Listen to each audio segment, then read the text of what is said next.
ఏదో ఒకసారి నితిన్ చేయాల్సిన సినిమా మరో హీరో దగ్గరికి వెళ్ళింది అంటే వేరు. కానీ నితిన్ కోసం స్టోరీ రెడీ చేసిన ప్రతిసారి మరో హీరో వచ్చి ఆ మూవీ చేస్తున్నాడు. ఇలా జరగటం మూడోసారి. ఎందుకు నితిన్ విషయంలోనే ఇలా జరుగుతోంది? నితిన్ వెళ్లి ఒక డైరెక్టర్ ను కలుస్తాడు. తర్వాత ఇద్దరూ కలిసి స్టోరీ డిస్కస్ చేస్తారు. ఈ విషయం బయటికి లీక్ అవుతుంది. అందరూ కూడా ఫలానా దర్శకుడితో నితిన్ సినిమా చేయబోతున్నాడని డిసైడ్ అవుతారు. కట్ చేస్తే నితిన్ ఆ ప్రాజెక్ట్ నుంచి బయటికి వచ్చేశాడు. మరో హీరో ఆ కథలోకి ప్రవేశిస్తాడు.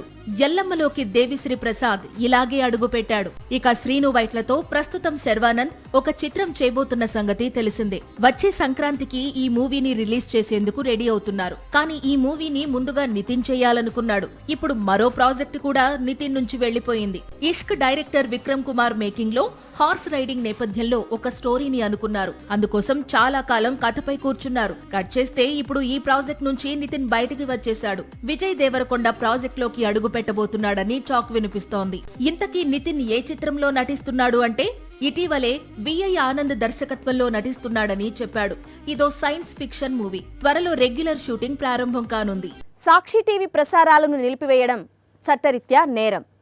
సాక్షి టీవీ ప్రసారాల కోసం మీ స్థానిక కేబుల్ ఆపరేటర్ని వెంటనే సంప్రదించండి. డిటిహెచ్లో, ఇంటర్నెట్లో కూడా సాక్షి టీవీ ప్రసారాలను వీక్షించవచ్చు.